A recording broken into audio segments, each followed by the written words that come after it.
안녕하십니까. 글로벌 인재 포럼 우수 인재 감별 및 활용 세션의 진행을 맡은 노인식입니다. 저는 한 30년 동안 삼성전자 또는 삼성그룹의 인사 책임자로서 누구보다도 인재 감별과 활용을 대해서 아주 고민을 많이 했던 사람입니다. 오늘 이 아주 훌륭한 두 분의 발표자와 또 두 분의 토론자를 모셔서 우리 기업의 가장 관심거리인 우수 인재를 어떻게 감별하고 어떻게 활용하는지에 대해서 여러분들의 많은 그런 참고가 되시는 좋은 기회가 된다고 생각합니다. 우선 두 사람의 발표자와 또 토론자를 제가 소개해 드리겠습니다. 첫 번째는 Attracting, Retaining and Engaging Top Talent라는 주제로 발표해 주실 줄리 게바우어 타워스 워슨 부문 사장입니다. 여기 계십니다. 한 박수 한번 쳐주시죠. 두 번째 발표자는 레지날드 볼 두산 글로벌 HR 부사장입니다. 이 부사장님은 상당히 많은 분야의 그런 경험이 많습니다. 오늘 발표할 내용은 How to Recruit and Train the Best Employees in the Job Market입니다. 박수 한번 쳐주시죠. 토론을 위해서 두 분을 모셨습니다. 김광희 시멘스 인사 총괄 부사장입니다. 박수 한번 주시죠. 그 다음은 김상효 KT 인재경영실장님을 모셨습니다. 그러면 지금부터 발표로 들어가도록 하겠습니다. 우선 첫 번째 발표자이신 줄리 게바워 타워스 워슨 부문 사장을 모시겠습니다. 다시 한번 큰 박수 부탁드립니다.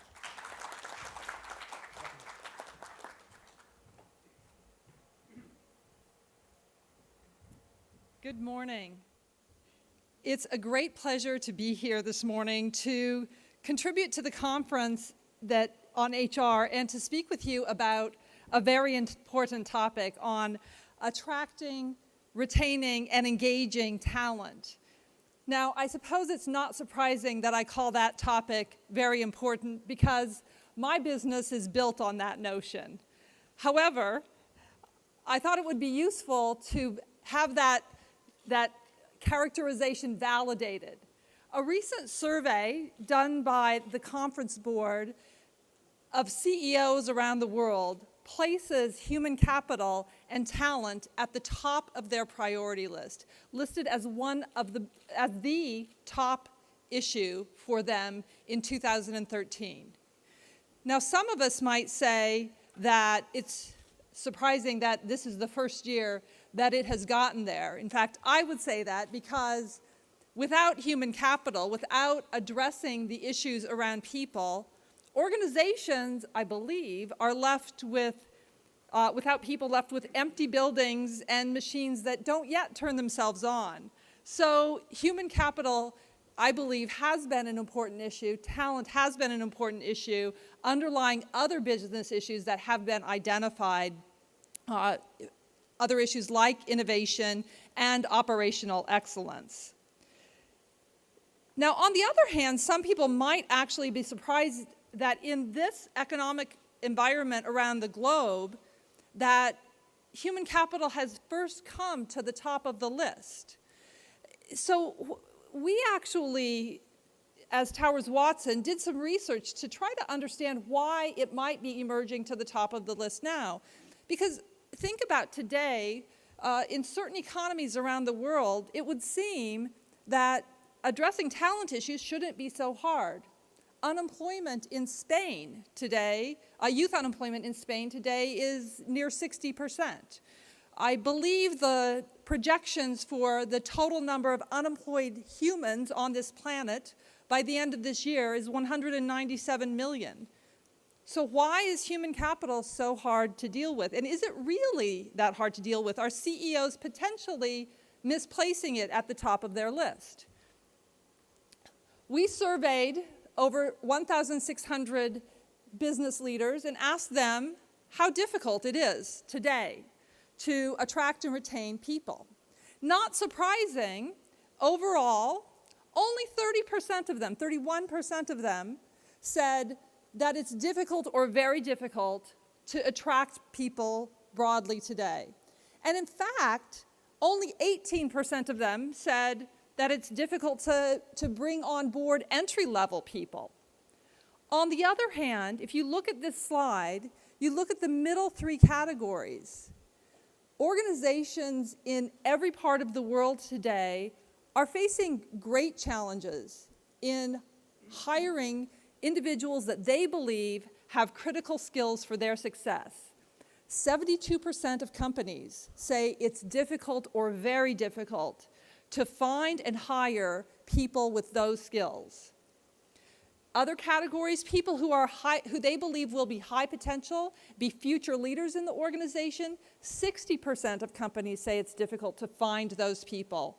With regard to top performing people in the industry, 59%.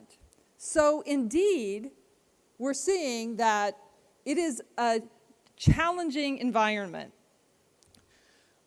When we saw this validated, we stepped back at Towers Watson and said, let's try to understand what it means to organizations to find someone who has the critical skills needed to succeed. So we teamed up with Oxford Economics and surveyed over 300 organizations in 40 countries around the world. We talked to CEOs and other business leaders and asked them what were the categories of skills that they thought most important in the future for their business success. They came up with 4 categories. The first one of those is agility in thinking. And that means they are looking for individuals who can plan for different scenarios and adapt, potentially changing the outcomes that might have otherwise happened. They're looking for individuals who can balance opposing views, not force choices, but rather finding ways for conflicting ideas to live together. So organizations looking for agility in thinking. The second area is that leaders are looking for individuals that have a global mindset. That is to say, they understand how to work across different cultures. They can manage teams of people with diversity of skills. They can speak more than one language. That they really understand international markets. The third group is around relationship building. Leaders around the globe believe critical skills involve working together, building teams, collaborating inside their organization as well as outside their organization. If you think about the company where you're working today, and think about the important reliance your company has on other institutions, you can start to understand why that relationship building outside your organization is viewed as incredibly important. The last one is probably obvious. In today's world, and as we see things changing, having digital skills and really understanding and utilizing technology effectively is viewed to be very important. So that's what leaders are looking for and saying it's really hard to find. And when we did this research with Oxford Economics, we said, well, what about the future? We have many universities producing graduates. Are things going to change? So we considered demographics, economic changes, immigration and emigration patterns, labor force participation, and other such things, productivity improvements, for example. We said, what will the supply of talent look like in the future, and how will that compare to the demand for talent? And given that talent could have so many definitions, we simplified for this study, and we said, let's call talent anyone who has a degree from a tertiary educational institution, and let's call a job that requires talent one that requires someone who has a university degree. And when we did our projections, we were a bit surprised. This is what the map looked like. To explain, the countries in gray were not studied. The other 42 countries were studied. The ones that are shaded in red are those where we expect to have less talent than jobs required for talent. So North America and the vast majority of Western Europe expected to have deficits of talent. Importantly, Japan and Korea are also shaded red. Those that are shaded yellow are those where we expect there to be equilibrium in aggregate, a matching number of jobs required for talent and talent available. And those shaded in green, India, Brazil, and so on, are those where we expect there to be a surplus of talent, more people with required education than jobs required. So, a little bit surprising to us. If we look at some of the specific data, we see that in Asia, Japan's expected deficit by 2021 is about 15%. That is to say, for every 100 jobs available, we expect 15 of them to be unfilled.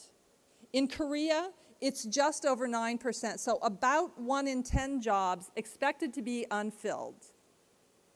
Unless, of course, we have some of those people who have that skill of agile thinking and find a way to respond to this expected outcome in less than 10 years' time.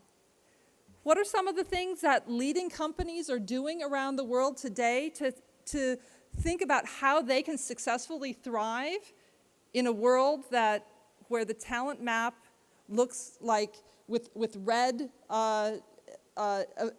with less availability than is required? There are a number of things. One of the first things organizations are doing is being creative with talent sourcing.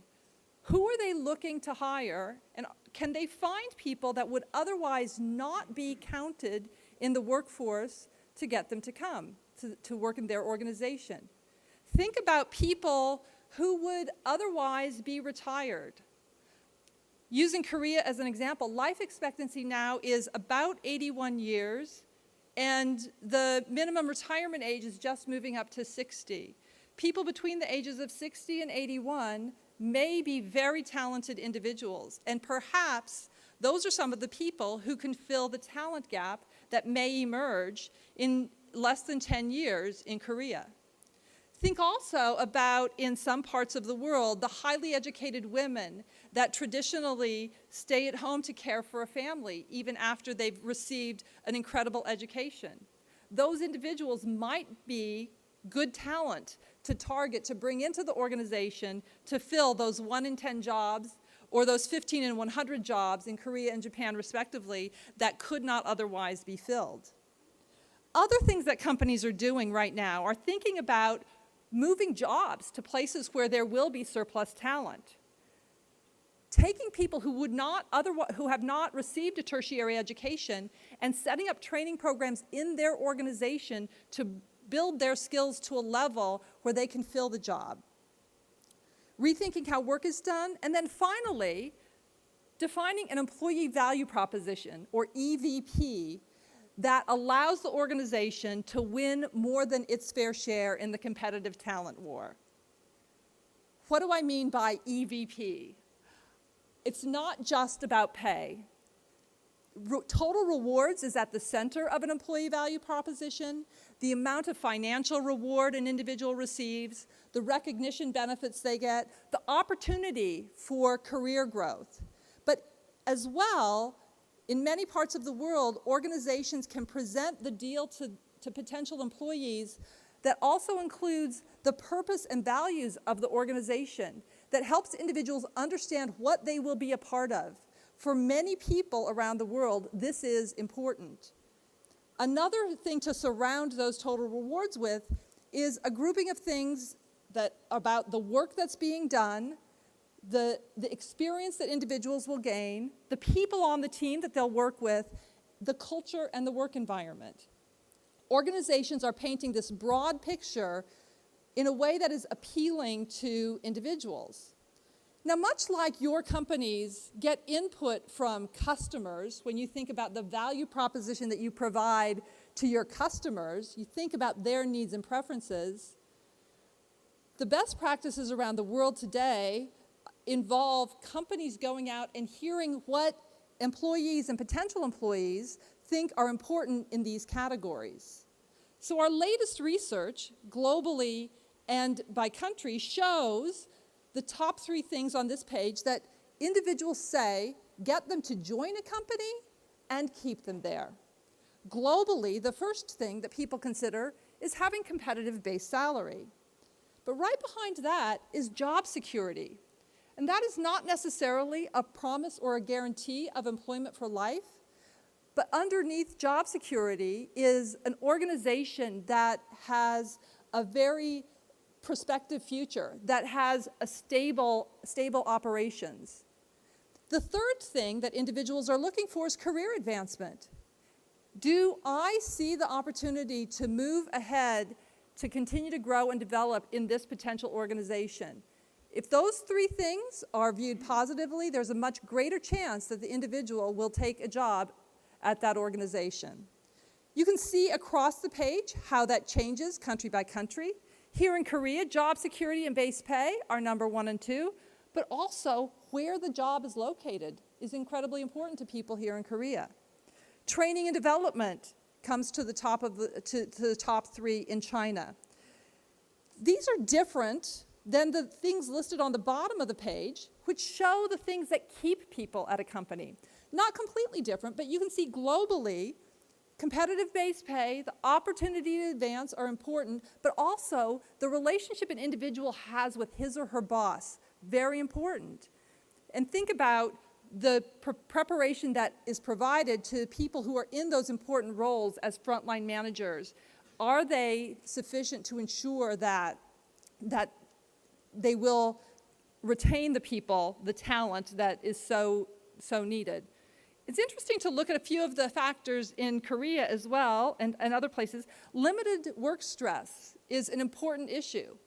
Now, in most parts of the world, taking away stress from work is nearly an impossibility. And I don't want to stand here and suggest that there are companies that can create stress-free work environments. But organizations can enable employees of their organization to manage that stress more effectively through things like flexibility and the like. So we're not talking about taking away stress, but helping individuals manage the stress. Importantly, this is not a recipe for every one of your organizations represented here. This is broad brush data that people tell us generally at this point in time. The employees that you might be trying to attract might have different preferences and needs. I just think it's important for you to understand what those are. Because this page shows that things change. This simply shows how the global drivers of attraction and retention have changed since 2006 to 2012. You might think back on the economy in 2006. The global economy was quite different than it was last year. Much more robust than some of the challenges that people were facing last year. And so those drivers of attraction have changed from things that are less security-oriented to things that are very security-oriented because of the environment around us. So paying attention to what employees want and thinking about those things is quite important in developing that value proposition and competing for talent. Career advancement comes up as an important factor through time, across countries, and across generations. And one of the things that we've seen at Towers Watson is that the notion of career advancement has begun to change. That in the past, individuals thought career advancement was simply moving step up after step up after step up. And today, to further progress in careers, organizations are helping individuals understand that they should move across the organization, build broad capabilities in order for them to have a more solid foundation so that they can then move further up in the organization. This is good for organizations as they think about developing talent, and good for individuals as they think about progressing in their career. I would be remiss if I didn't take the opportunity to talk about a topic that I find even more important than attracting and retaining talent.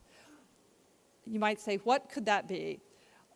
Attracting and retaining people is not enough, especially if those people in your organization are, using an American phrase, just getting by. If they're getting a passing mark instead of an excellent mark in their work. Those organizations who have employees filled with people getting passing marks are not going to be performing as strongly as those who are getting excellent marks. So I think engaging employees on a sustainable basis is incredibly important. What does that mean? That means that individuals have to have a strong connection to their organization at 3 levels. Understanding what's required for success, having a sense of pride and being emotionally connected to the organization, and being willing to put those thoughts and feelings into action and going above and beyond to help the organization succeed. At the same time, they need resources to make it easy to get their jobs done in their work environment, and they need to ensure there's support programs in the system so that they can maintain their energy over time.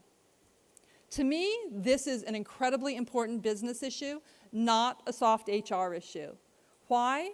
Because we've seen that organizations that have highly engaged employees on a sustainable basis generate operating margin that's 3 times higher than other organizations. They have employees who are out of the office, off the job, 6.5 days fewer each year. And they have employees who are far less likely to leave the organization, 41% lower retention risk. 3 times higher operating margin, 6.5 more days at work a year, 41% less chance that they're leaving the company. Those are important business issues, and therefore, focusing on employee engagement is a very important thing to me, and I think should be important to many organizations around the world. Unfortunately, the state of engagement today isn't so positive. Our study shows that only 35% of employees globally are highly engaged, and over a quarter are completely disengaged. In the middle, we have quite a few people who are a little betwixt and between.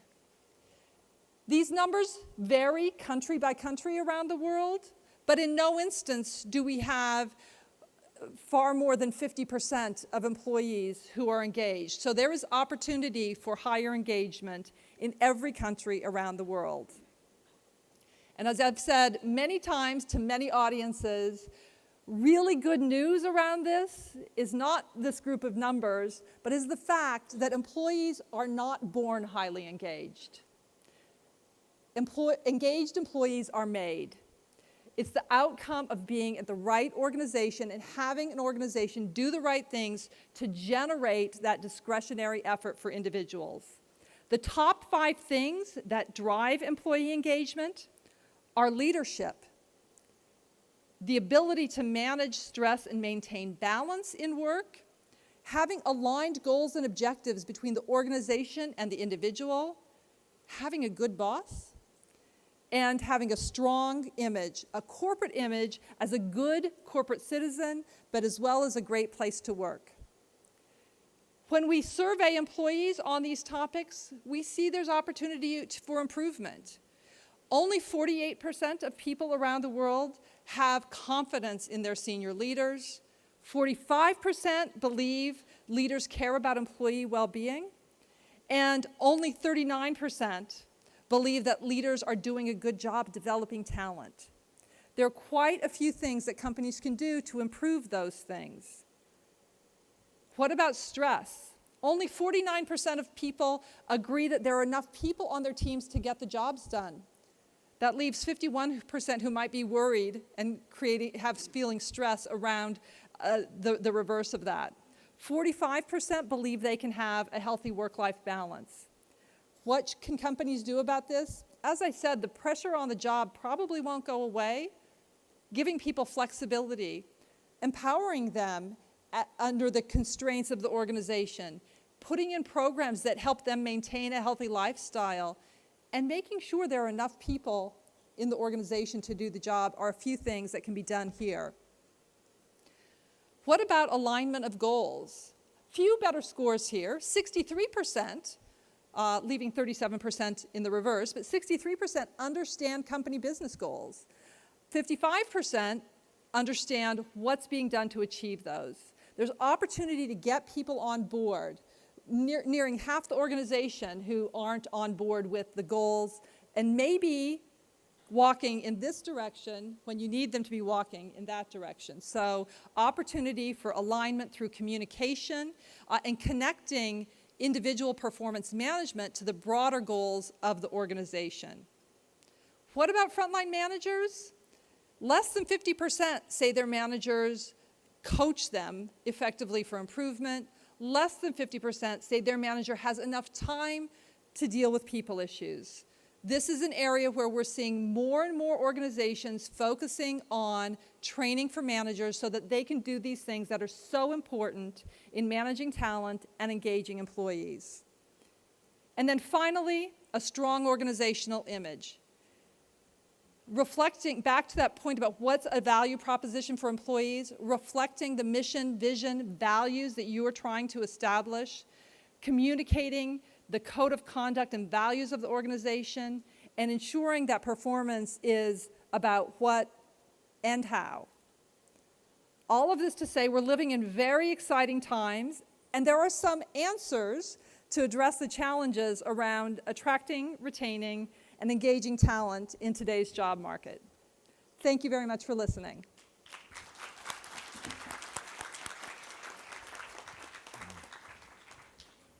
예, 좋은 발표 감사드립니다. 나중에 발표와 토론이 끝난 후에 질문을 받을 테니까 지금 궁금한 사항들은 요약을 해 주십시오. 자, 그 다음 발표는 두 번째 발표자를 모시겠습니다. 레지널드 볼 두산 글로벌 HR 부사장입니다. 큰 박수 부탁합니다.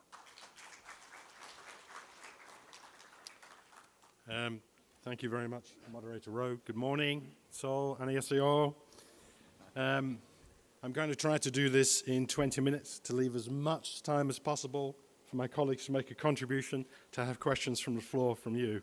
And I think Julie made some excellent points, so I'm not going to try to repeat them at all. When I was asked to come and talk about the sense of recruiting the best employees in a job market, a couple of things occurred to me straight away. First of all, there is no such thing as a job market.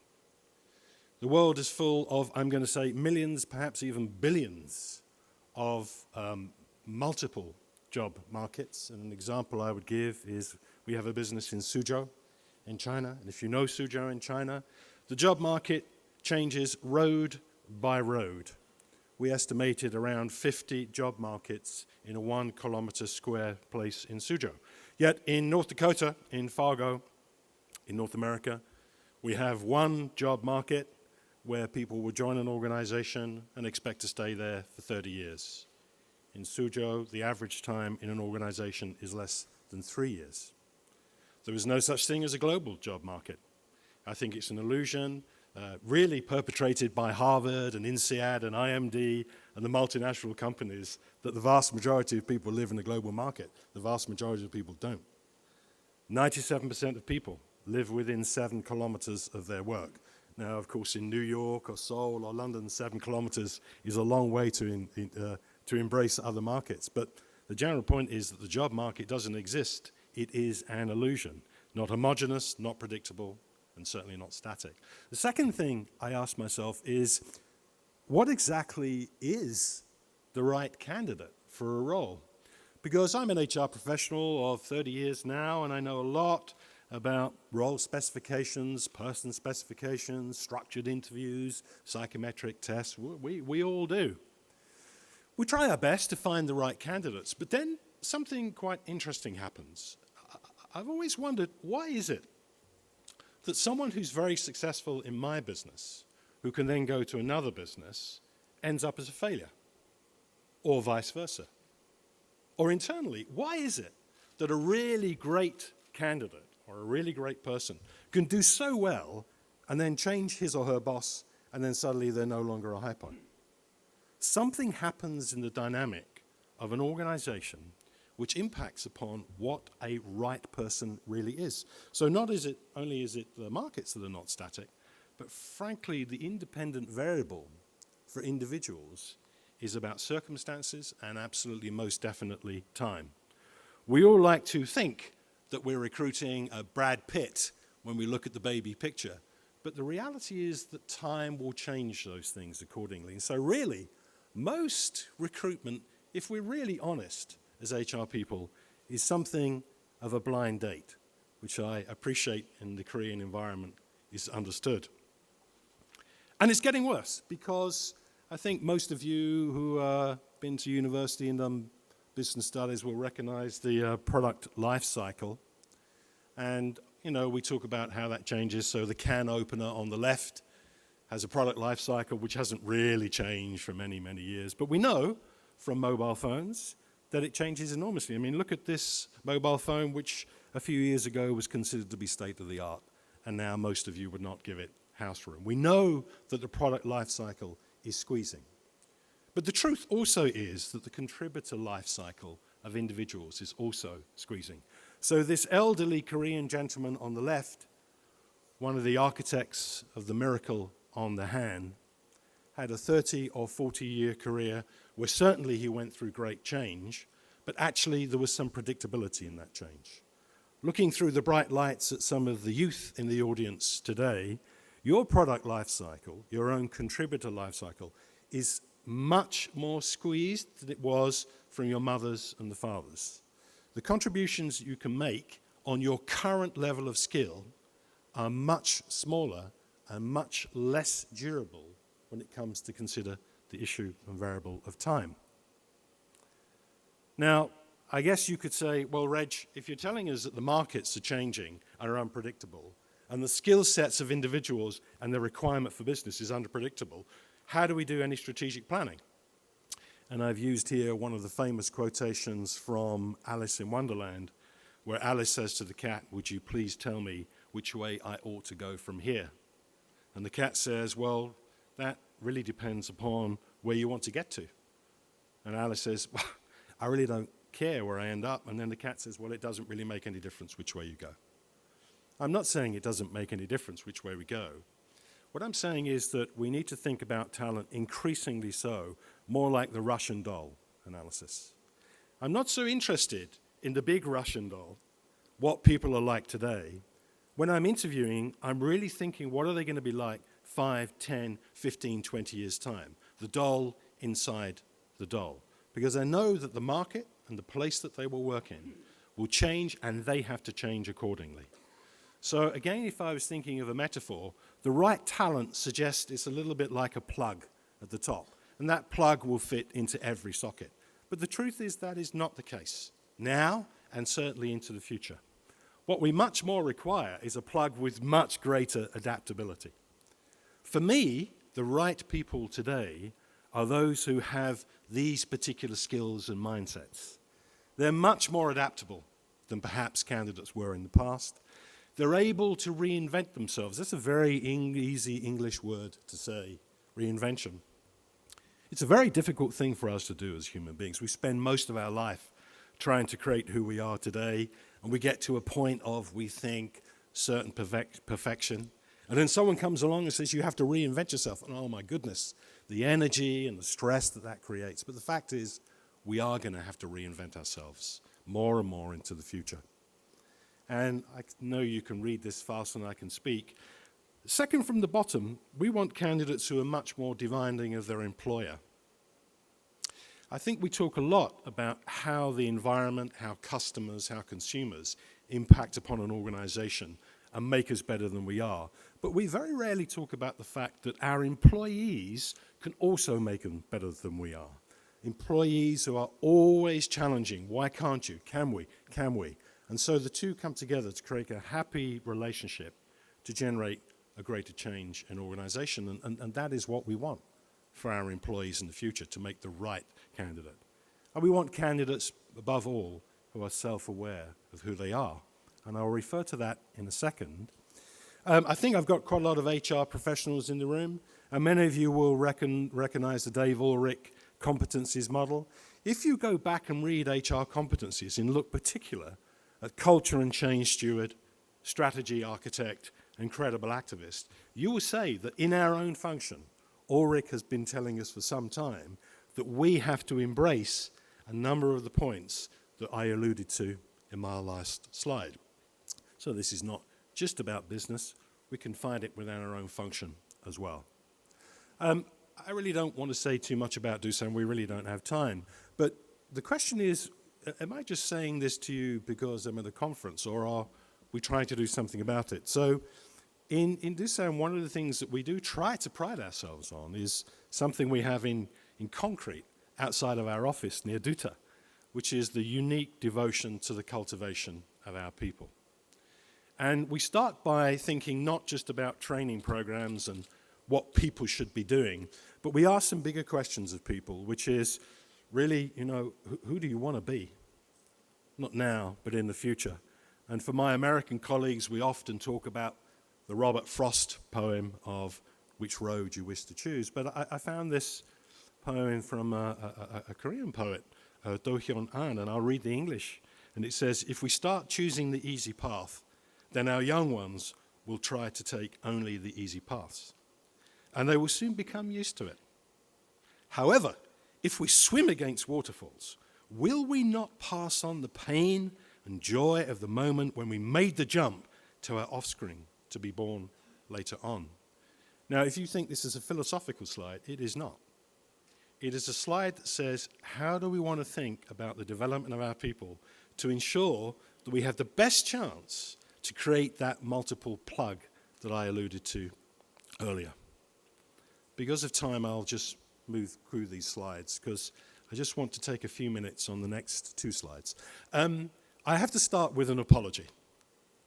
I am a foreign guest, a foreign visiting worker to Korea, and my observations must essentially only come through my own Western eyes.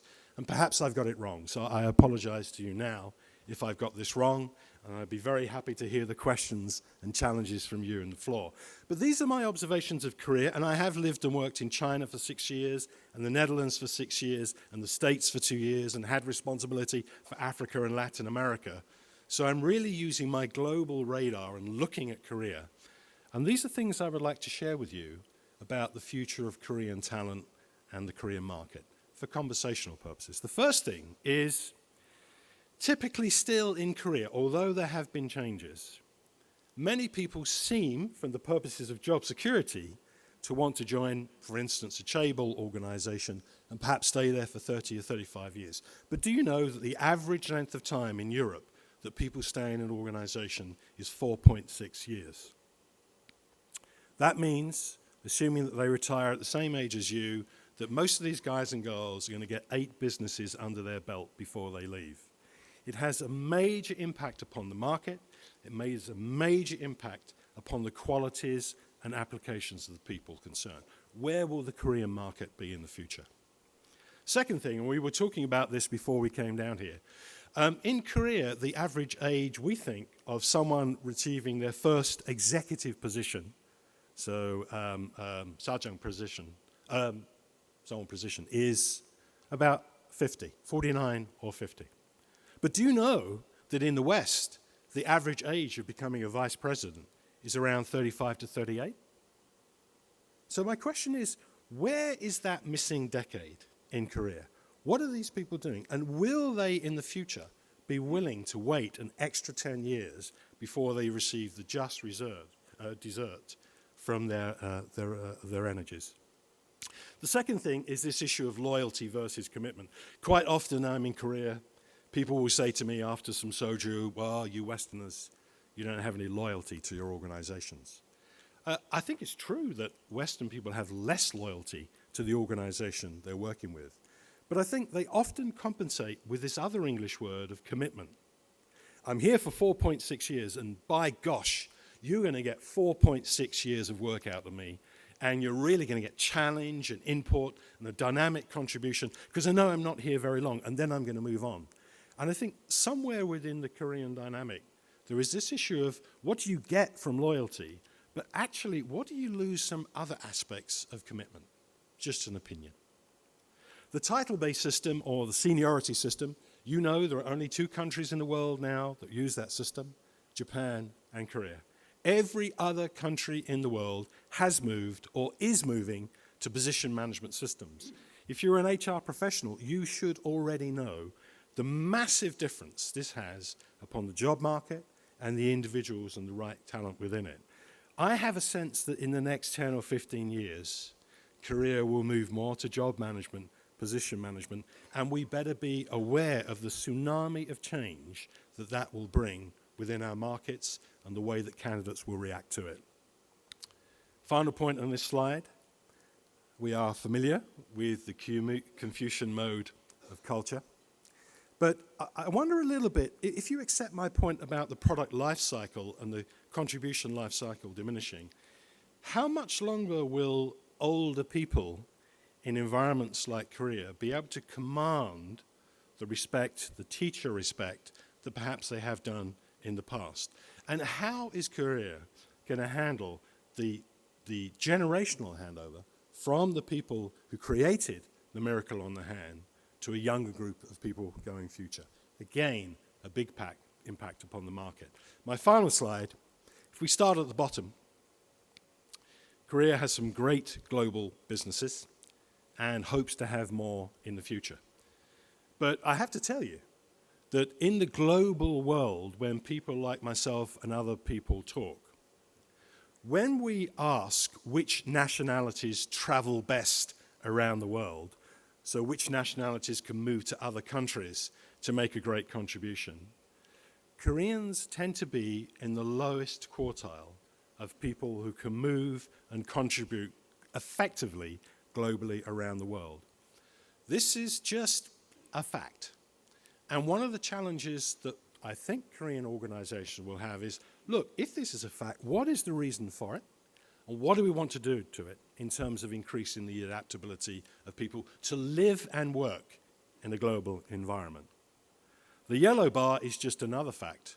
The lowest birth rate in OECD countries, and the average age now 81, going up from 61 in the 1970s. Do the math on your own calculators, ladies and gentlemen. This will have the biggest impact upon your labor market and your people. And if you wish to study a little bit of what is going to happen to you, please take a look at Switzerland over the last 30 years.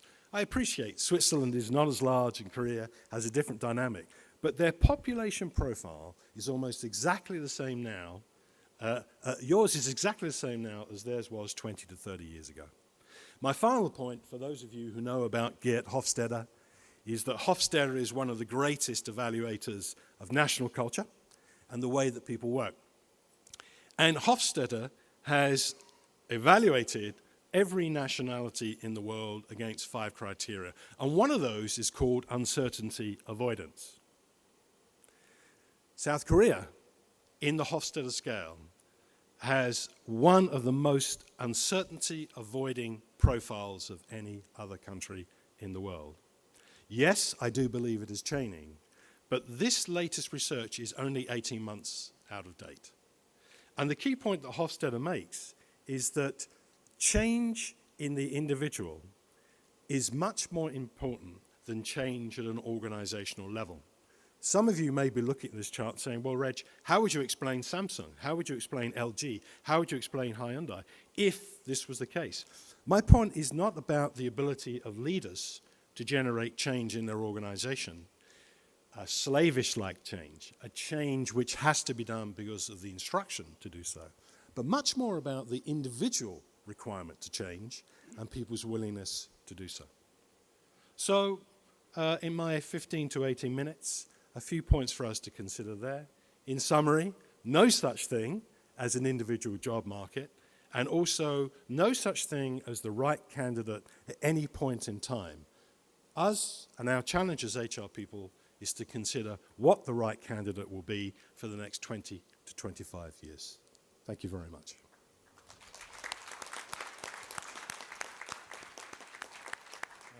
좋은 발표 감사드립니다.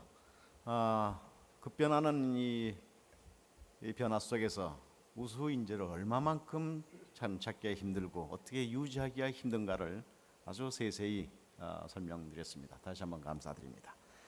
이제 발표는 다 끝났고요. 지금부터 토론을 위해서 참석해 주신 두 분의 코멘트를 좀 듣도록 하겠습니다. 먼저 시멘스의 김광희 부사님께서 말씀 주셨으면 감사하겠습니다. 박수 한번 부탁드리겠습니다.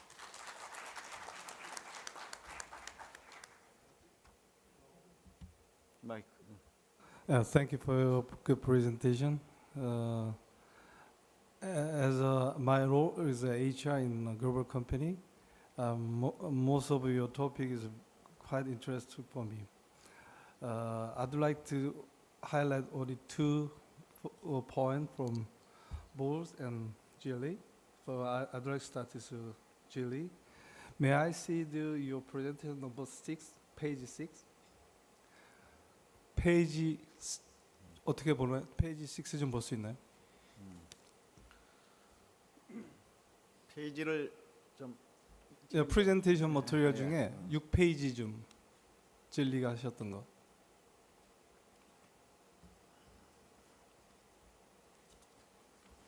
페이지가 안 나오네. 진행하시는 분 Page 6, this one. Based on your presentation, this is quite interesting figure data. Korea is one of the deficit country from 2012 one, but the other country is surplus for talent. Maybe you know already, Korea is one of the high educational oriented country. As far as I know, that over 80% of people's young people graduate university. Maybe up to now, at 8 years ago, should be more higher ratio of high education background of people in young talent, young people. But comparing over this other country, I don't believe those countries are also very high ratio of education-oriented country. Even though there is a surplus, we are shortage.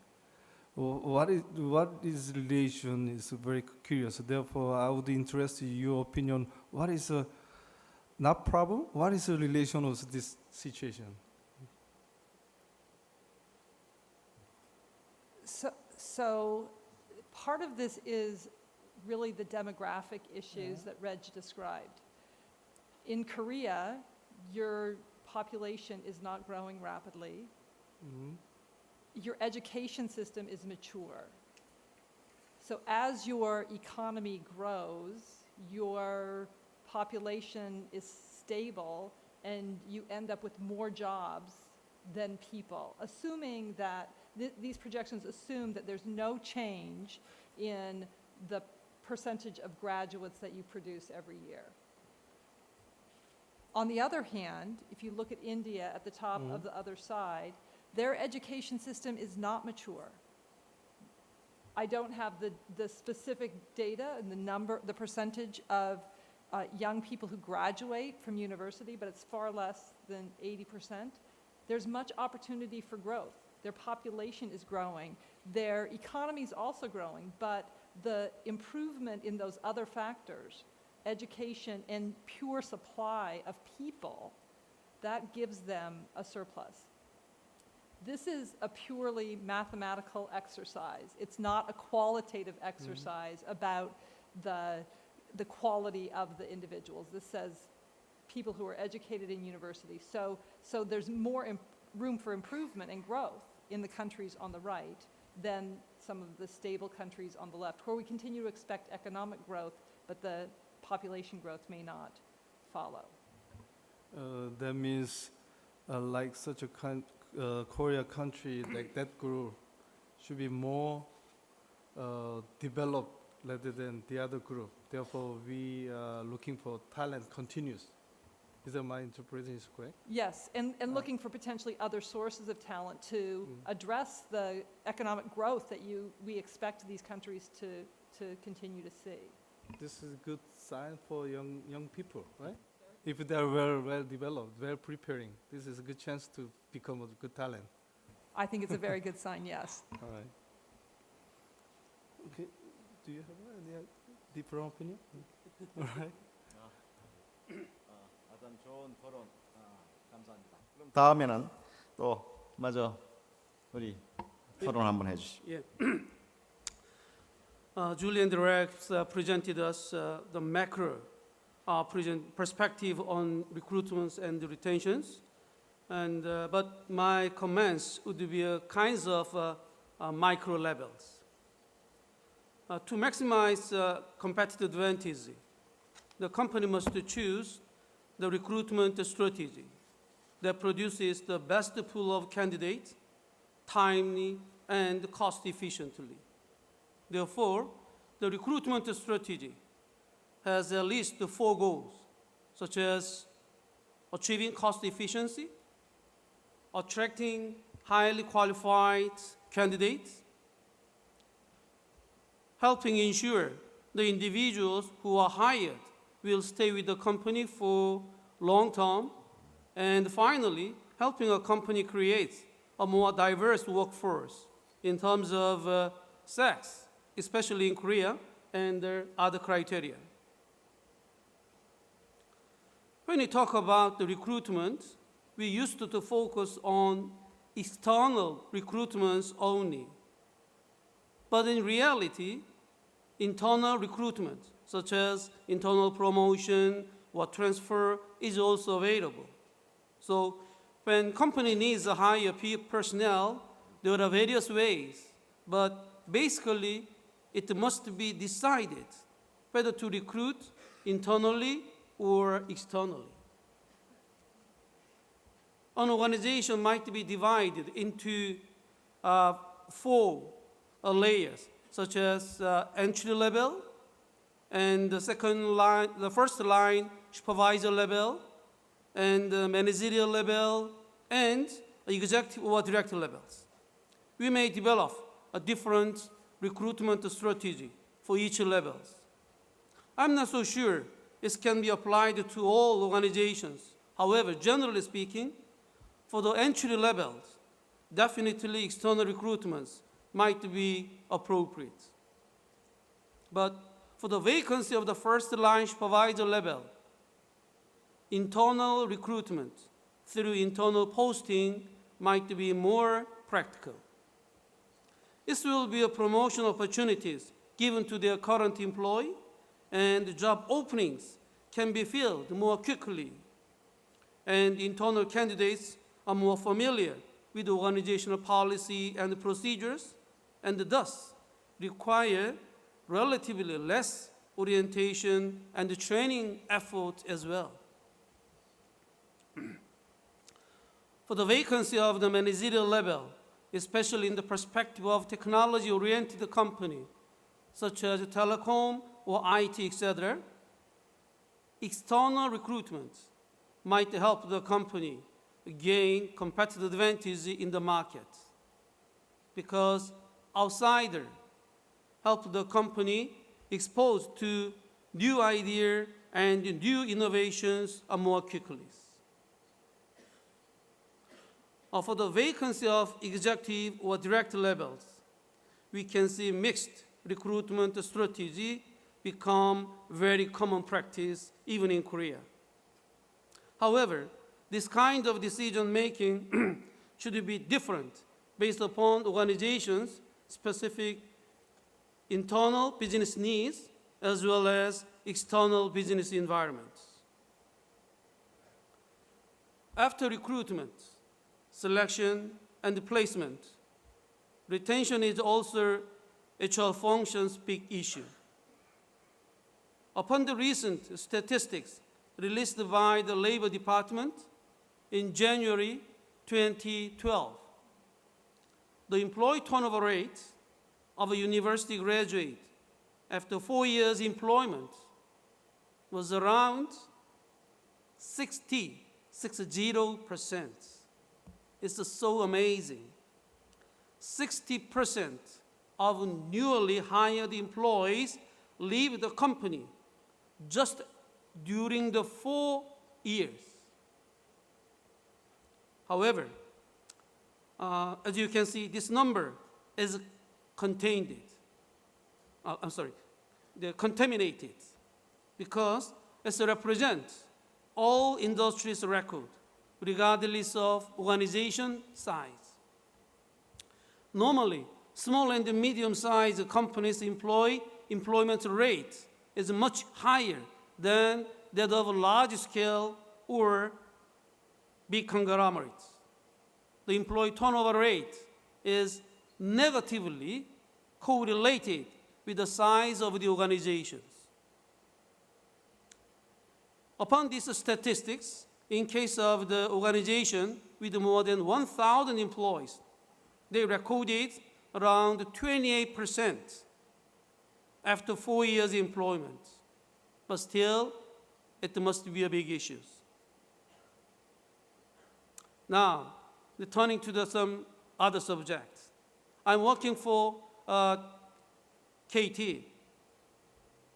As you know very well, KT is not the best company in Korea in terms of compensation or in terms of job securities.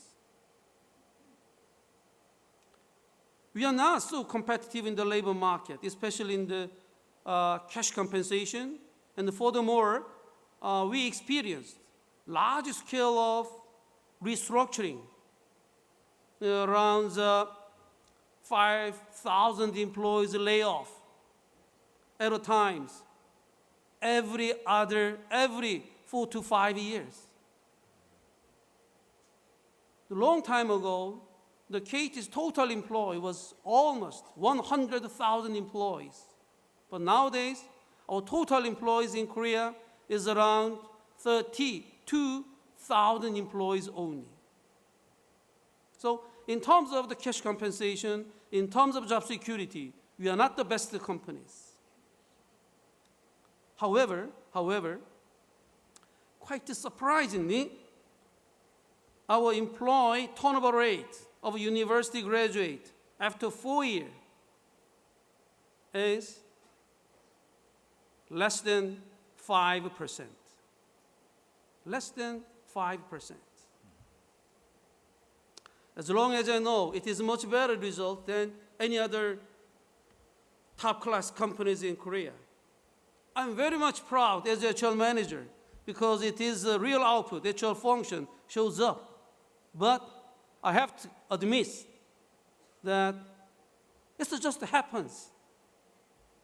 What I mean is that it is a result, but I cannot pinpoint what kind of HR strategy or practice among the various other HR strategy and the practices contributed to this fantastic result.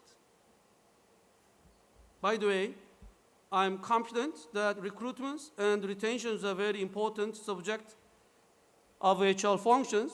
So HR function should develop a strategy that should be contingent upon the business needs and environment.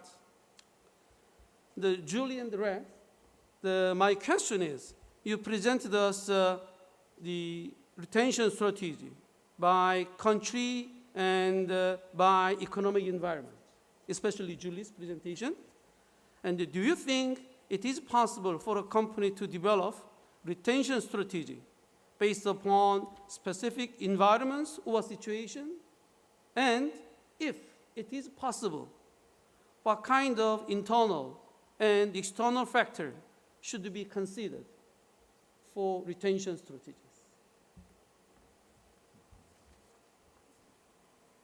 I will start, and Reg, maybe you add. I do believe that organizations can develop retention strategy. And to the points that you made, I think it begins with your recruiting and selection strategy to identify the individuals who are most likely to have the right fit with your organization. Without having studied KT, I would just hypothesize that the value proposition that you present to potential employees is very realistic. You described it here. So when people come into your organization, they know what is expected of them and they know what they are likely to get in return. There is something appealing about that value proposition, presumably. in their decision to accept a job with KT. And so that's an important part of retention strategy. The other thing is to understand what individuals in your organization are motivated by.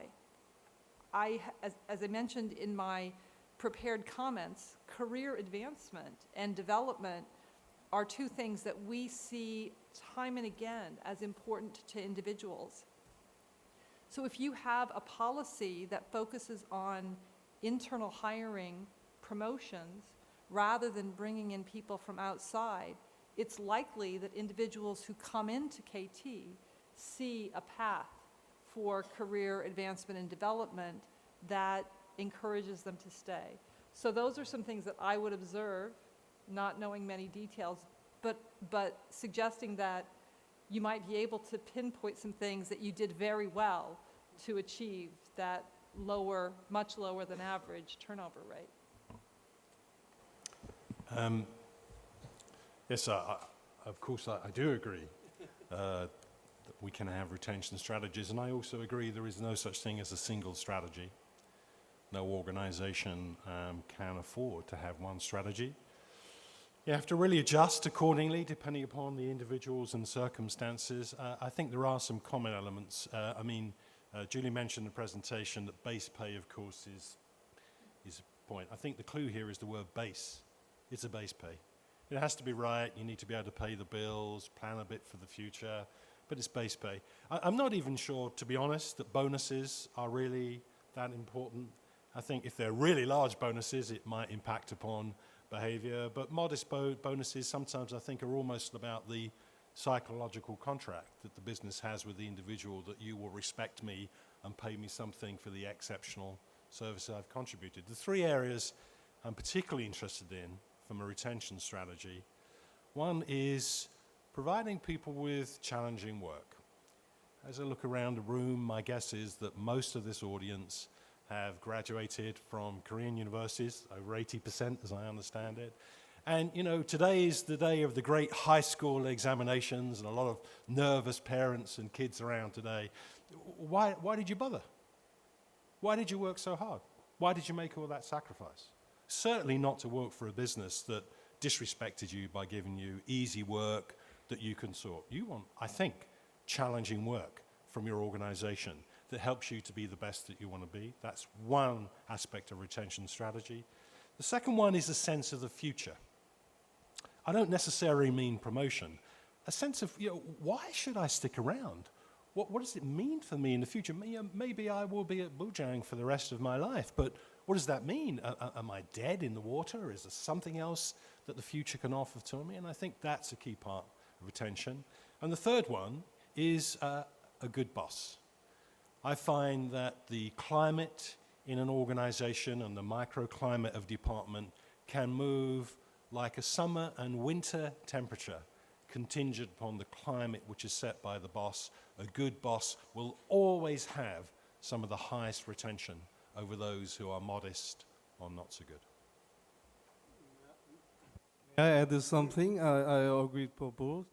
As my experience, I already 29 experience in HR area.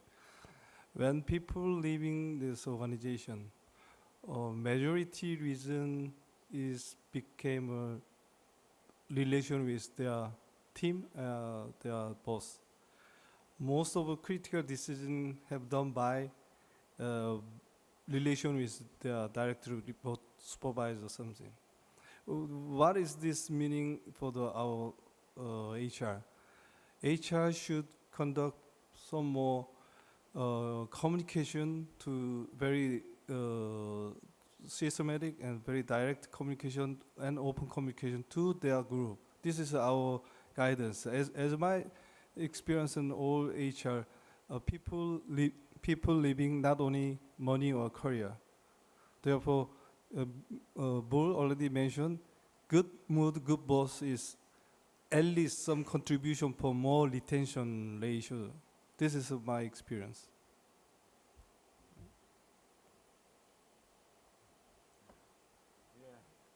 하여간 그 우수 인력을 감별하고 활용하고 유지하는 이것이 아마 우리 모든 인사 담당의 그 아주 중요한 관심사일 겁니다. 중요한 업무고. 정답은 없지만 오늘 말씀하신 여러 가지 것을 감안한다면은 우리 회사의 우수한 인력들을 어떻게 더 활용을 잘 할 수 있는가 하는 좋은 계기가 될 거로 믿습니다.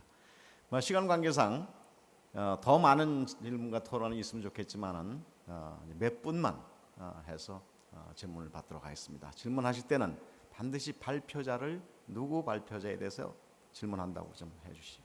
예, 예.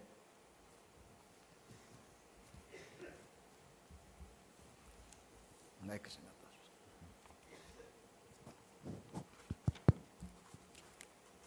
Yeah, I have question to Julie Gebauer, sir. Please wearing translator. 예, 한국어로 질문을 좀 드리겠습니다. 우선은 그 줄리 개요 사장님과 비슷하게 저 역시도 HR 컨설팅이라는 업을 수행을 하고 있습니다. 질문을 드리고 싶은 게 지금 그 앞서 많은 이제 선생님들께서 얘기를 해주셨지만은 우리나라 같은 경우도 한국의 경우도 사실은 조직원들의 이 업무 집중도라든지 업무에 대한 동기부여를 위해서 우리나라 많은 기업들도 다양한 조직 활성화 교육을 실시를 하고 있습니다. 예를 들어서 아까 김광희 부사장님께서 말씀을 해주셨듯이 또 그 이직률을 봤을 때 실제로 이제 상사와의 관계 부분에서 좀 높은 부분이 있었기 때문에 직급별이라든지 계층별에 한국 같은 경우는 특히 유교 사상이라는 부분이 좀 존재하는 부분이 있기 때문에 이런 부분에서 갈등이 굉장히 많은 조직들이 사실은 조금 있습니다. 그래서 이 계층별 직급별 조직들의 이 상호 입장 소통을 하고 이해를 할 수 있도록 호칭 등의 교육도 또 실시를 하는 부분이 있는데 그 타우스 왓슨 같은 경우도 HR 컨설팅을 실시를 하고 있는 기업으로 알고 있습니다. 우리 같은 경우는 이제 외부 그 기업들의 컨설팅을 실시하지만 실제로 내부적으로도 우리 기업들 스스로의 이런 조직 활성화 부분이라든지 일을 할 때의 동기부여 역시 필요할 거라고 생각을 하는데 타우스 왓슨에서 그러면은 우리 조직원들이 어떤 부분 연봉 외에 어떤 부분의 가치를 느낄 수 있도록 하기 위해서 뭔가 좀 자랑할 만한 그런 제도라든지 프로그램이 있다면 그 말씀해 주신 부분에서는 좀 큰 틀의 부분에서 접근을 해주셔서 굉장히 도움이 됐지만 예시로 들어줄 수 있는 부분이 있다면 굉장히 또 많은 도움이 될 것 같습니다. 답변 한번 부탁드려 보겠습니다.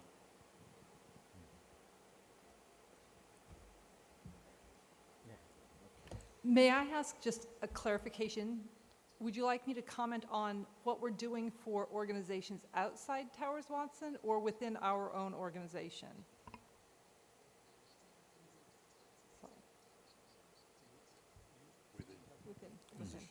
타우스 왓슨에서 이제 직원들이 타우스 왓슨의 직원들이 우리 타우스 왓슨에서 일을 하면서 셀러리 단순한 이제 셀러리 페이 외에 만족을 할 수 있을 만한 가치 제공을 위해서 어떤 활동을 하고 있는지 그것이 한번 알고 싶습니다. Thank you. Within the part of the operations where I have responsibility, which is consulting around talent and rewards, we have 8 areas of specialty, and we have set up programs within that part of the business to enable people to develop practice specialty in as many of those areas as they would like. People come in as experts in, for example, executive compensation, and they have the opportunity to work on projects, develop the skills to consult in talent management or consult in leadership development or employee engagement. And that opportunity to work broadly and develop skills broadly is something that our associates have told us really engages them. So that's the first thing. The second thing is around communication and transparency, where we communicate on a monthly basis within our organization how we're doing relative to the goals that we set out as an organization at the beginning of the year. We strive to help each individual understand how he or she has contributed to the progress. And then finally, we have a major focus on diversity and inclusion to ensure that all of our associates feel that they can contribute. diversity and inclusion in the traditional sense of ensuring that men and women are represented on teams and people of diverse cultures are represented, but also in a slightly different way, in that different experiences and ways of thinking are brought to bear on projects and issues. Our CEO, John Haley, and all of us on the executive committee firmly believe that if everyone's thinking the same, someone's not thinking. And therefore, we encourage diversity and sharing of ideas. So those are three simple examples for how we are working to keep our associates engaged. 네, 답변 잘 됐습니까? 그럼 또 다른 분 질문. 네. 마이크 좀 갖다 드리죠. Hello. I have a question for Julie. Actually, I'm working for Yuhan Kimberly, which is Yuhan Corporation, a joint venture with Yuhan Corporation and then Kimberly Clark. You might heard. And then, well, actually, our company is like almost 40 years history. And then our company is well known for, employee benefits and then long-term job security, things like that. And also, as you know, our product is quite stable and things like that. However, so our current employee is motivated by those things, However, we have to, initiate our new business as well. So we would like to attract employees who are motivated by long, challenging work, and how can I say, a little bit different factor. What is how can I say, what is not motivated by to current employees in YK right at this moment. So it's really, however, it's quite simple to attract those kind of people from outside. However, it's really difficult to deal with and communicate with current employees, because they are already motivated with long-term job securities and then stable markets and stable and very good benefits and things like that. But we'd like to change our employee value proposition. So can you share some tips? How can we deal with our current employees and then in terms of change management, things like that? Thank you. Thank you for such a good question. And I'm going to call on the comment that Reg made several times already about not just having one strategy, not just having one talent market. So I think segmentation is the biggest tip that I would give, stealing from Reg a little bit, that identifying attraction strategies for the different types of workers that you need, I think will be an important part of transforming your organization, and as well thinking about the retention strategies differently. Now, one of the things that I've seen some organizations do globally is to identify where there should be major differences in the value proposition for their employees, but also to think of different marketing strategies for that value proposition. So not necessarily changing everything from group of employee to group of employees, but rather in the way that it's communicated or the way that it's presented, highlighting the aspects that are going to be most important to individuals. So there's the outright segmentation of the workforce and understanding, then creating the programs that are going to be most appealing, and then the marketing of those programs that should be segment by segment. And I don't know, Reg, given that I'm stealing from you, if you want to add anything to that. I think all I would add, I heard the question about the attraction and retention of this new style of employee. But if I go back up the value chain, start with your existing employees. And I'm making some assumptions about why you want this new culture, which may be wrong, but I'm making some assumptions. And I think the problem of all organizational change, which is I think what you're actually proposing, is the people you currently have. And it's wrong to think that by bringing in some people from outside that you will make a major impact upon culture. And in this culture, even bringing in 1 or 2 senior people is not going to make the impact that you would typically expect to have. So you absolutely need a strategy for your existing group of people. And very simply, I think it's about explaining to people why you want to make the change, absolutely specifically why you need to have the change, what they have to do differently, absolutely specifically, and then the consequences of not doing it. We call it burning the bridges behind people. Some people will make those changes, some people will not. But in the meantime, to be honest, it's almost damaging to bring people in from outside, expecting them to fight against the trend of the existing organization, because essentially, quite often, they tend to fail, and then people begin to question the whole reason why they were brought in, and you're not back where you started, you're back from further back from where you started.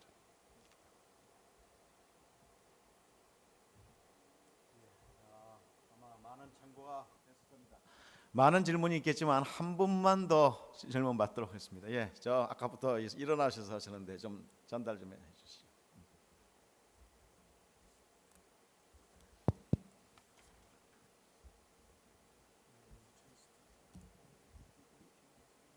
예, 저는 거기 있는 모든 분들에게 질문을 하고 싶은데요. 지금 토론의 반향을 보면은 마치 인재가 구분되어 있는 것처럼 그렇게 하드웨어적인 요소로만 계속 토론이 되고 있는 것 같습니다. 인재는 누구나 다 만들어질 수 있다고 보는데요. 그 구체적인 만드는 교육법이라든가 어떻게 하면 공부를 어떻게 하면 인재가 되는 건지, 미래의 인재상은 무엇인지 좀 구체적으로 좀 토론을 해주셨으면 좋겠습니다. 네, 감사합니다. 이 아마 토론 갖고도 한 몇 시간 될 텐데 가장 또 최근에 또 그런데 많은 관심 가진 우리 김 사장님 한번 말씀해 주시죠. 예, 제가 그냥 한국말로 하는 게 좋을 것 같습니다. 여러분하고 바로 시간 관계상.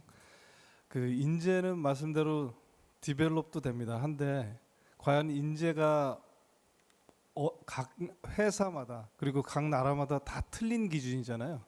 그래서 저희 같은 경우는 저희 글로벌 컴퍼니에서는 인재라고 하는 그 풀 자체를 한 100%로 직원 비율로 봤을 때 한 5%에서 7% 정도가 굉장히 중요한 코어 밸류를 갖고 있는 그런 인재로 분류를 시킵니다. 그렇지만 나머지 또 뭐 90%, 80% 다 이런 분들도 자기 일을 충분히 수행을 잘 하는 분들이거든요. 그래서 뭐 커리어에 문제도 없고 하는데 말씀하신 대로 인재를 두산의 인재나 우리 지멘스의 인재나 KT의 인재나 각각 기준점이 틀리기 때문에 이걸 한 정형화 시켜가지고 인재는 이거니까 이렇게 지금부터 방향을 정해서 이 사람을 키우자는 좀 어폐가 있죠. 그래서 인재는 그 조직에 잘 맞게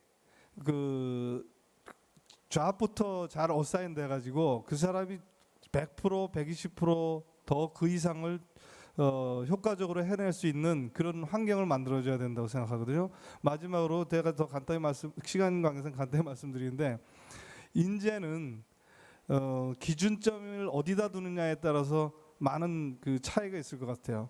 그래서 각 회사마다 우리가 추구하는 방향이 어딘가를 정확히 지표를 삼아서 거기에 필요한 그 요소를 찾아내서 거기에 잘 부합되는 사람들을 기회를 줘서 더 많은 역량을 발휘할 수 있게 하는 게 그게 가장 바람직한 방법이라고 생각합니다.